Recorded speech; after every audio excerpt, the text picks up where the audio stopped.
There's no feeling more intense than starting over. If you deleted your homework the day before it was due, as I have, or if you left your wallet at home and you have to go back after spending an hour in the commute. If you won some money at the casino and then put all your winnings on red but it came up black. If you got your best shirt dry cleaned before a wedding and then immediately dropped food on it. If you won an argument with a friend and then later discovered that they just returned to their original view. Starting over is harder than starting up.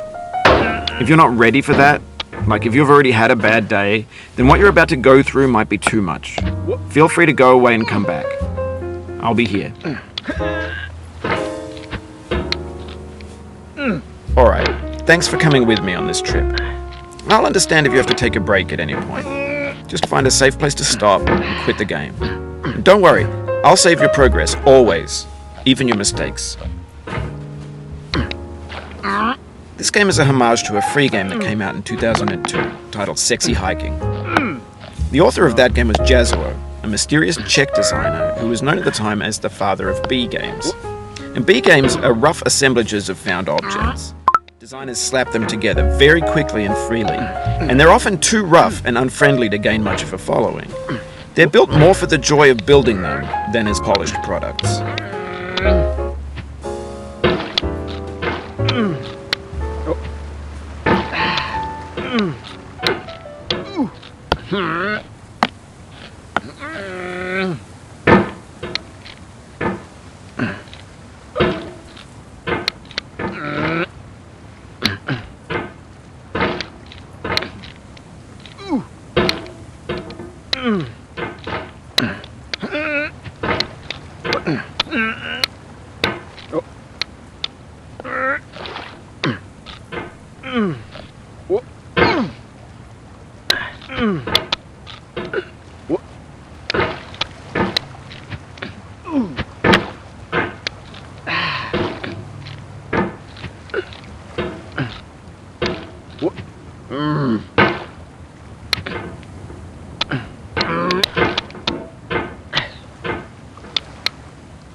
In a certain way, Sexy Hiking is the perfect embodiment of a B game.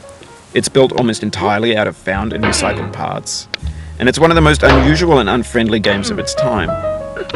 In it, your task is simply to drag yourself up a mountain with a hammer. And that act of climbing, in the digital world or in real life, has certain essential properties that give the game its flavor. No amount of forward progress is guaranteed. Some cliffs are too sheer or too slippery. And the player is constantly, unremittingly in danger of falling and losing everything.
Anyway, when you start sexy hiking, you're standing next to this dead tree that blocks the way to the entire rest of the game. It might take you an hour to get over that tree, and a lot of people never got past it. Prod and poke at it, exploring the limits of your reach and your strength, trying to find a way up and over. And there's a sense of truth in that lack of compromise. Most obstacles in video game worlds are fake. You can be completely confident in your ability to get through them once you have the correct method or the correct equipment or just by spending enough time. In that sense, every pixelated obstacle in sexy hiking is real. The obstacles in sexy hiking are unyielding, and that makes the game uniquely frustrating. But I'm not sure Jazuo intended to make a frustrating game. The frustration is just essential to the act of climbing, and it's authentic to the process of building a game about climbing. A funny thing happened to me as I was building this mountain. I'd have an idea for a new obstacle, and I'd build it, test it, and it would usually turn out to be unreasonably hard. But I couldn't bring myself to make it easier. It already felt like my inability to get past the new obstacle was my fault as a player rather than as a builder. Imaginary mountains build themselves from our efforts to climb them, and it's our repeated attempts to reach the summit that turns those mountains into something real.